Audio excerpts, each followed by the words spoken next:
warahmatullahi wabarakatuh. Saya Siti Suryani. Saya ingin mempresentasikan seminar proposal skripsi saya yang berjudul Kebijakan Luar Negeri Cina terhadap SCO Shanghai Cooperation Organization pada era Hu Jintao. Latar belakang yang akan saya jelaskan yang pertama adalah faktor eksternal.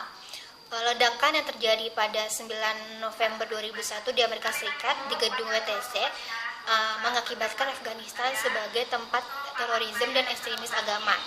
Maka dari itu, untuk menjaga keamanan, Amerika Serikat mendirikan pangkalan militer di Afghanistan.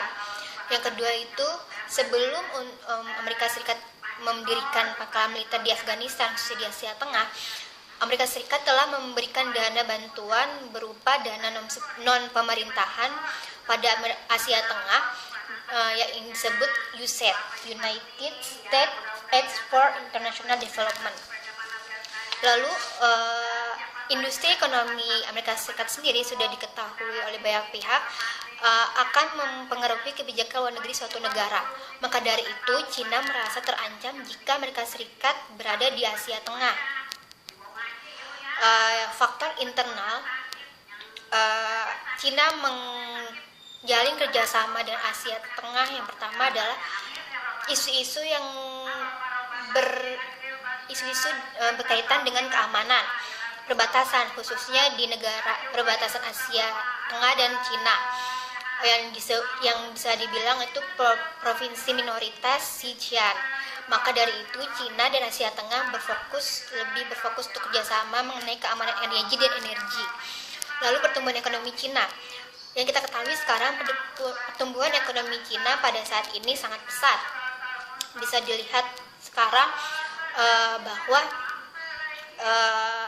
Cina 2 dekade lebih banyak memproduksi industrinya dan sangat membutuhkan suplai energi dari negara-negara yang berpenghasil energi terbesar, khususnya pada Asia Tengah. Maka dari itu, Presiden Hu Jintao merasa Cina bisa dengan mudah untuk bekerjasama pada Asia Tengah dalam energi, dalam kerjasama dan bentuk energi, bahkan dalam perekonomian. Lalu peran SCO.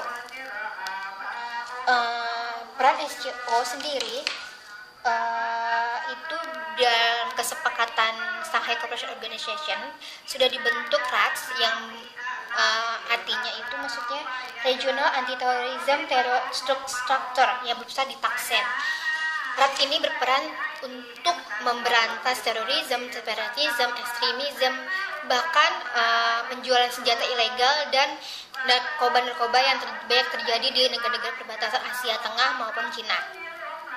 Lalu pada KTT pertama SCO di Alma-Ata pada 13 sampai 14 September 2001 dibuatlah Foundation for Building Up the SCOS Economic Agenda, yaitu sebuah agenda kerjasama ekonomi regional yang memfokuskan pada proses pefasilitasan perdagangan dan investasi itu sendiri.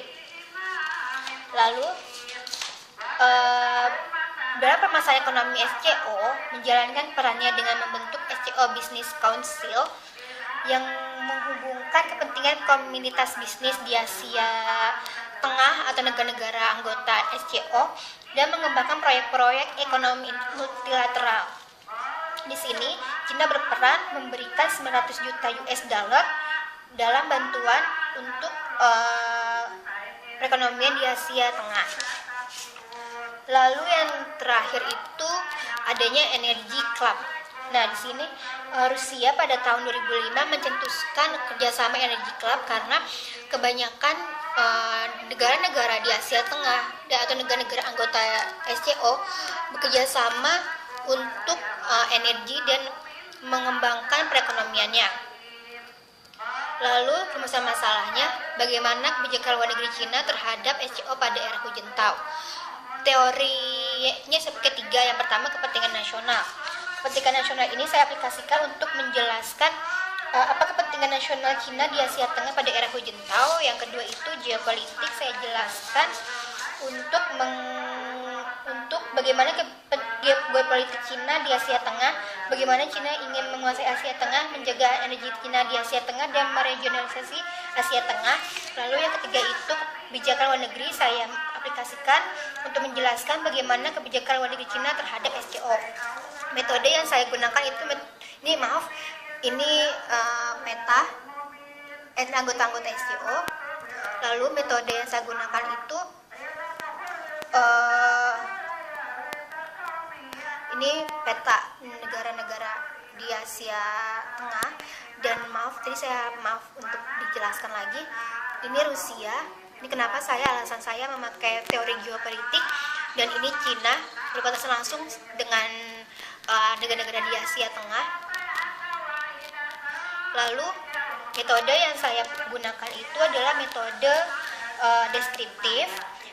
Biasanya dilakukan tanpa hipotesis yang telah dirumuskan secara ketat, ada kalanya menggunakan hipotesis tetapi bukan untuk diuji secara statistik. Selain itu, menurut Mas Tri Singarimbun, penggunaan penelitian deskriptif ialah untuk mendeskripsikan atau menggambarkan secara rinci. Lalu teknik pengumpulan data, saya menggunakan teknik Ribla Research. Lalu teknik analisa data, saya menggunakan analisa dan data kualitatif. Lalu ada sistematika penulisan, yang pertama pendahuluan, terus yang bab kedua kerangka teori, ada kepentingan nasional, geopolitik, terus bab ketiga metode penelitian, yang kelima itu penelitian dan pembahasan, terus yang menjelaskan tentang sejarah SCO, kepentingan nasional Cina pada SCO, dan kebijakan Cina pada SCO. Lalu yang bab kelima itu saya menjelaskan kesimpulan. Demikian presentasi skripsi saya. Mohon maaf jika ada kekurangan, baik sengaja maupun tidak. Wassalamualaikum warahmatullahi wabarakatuh.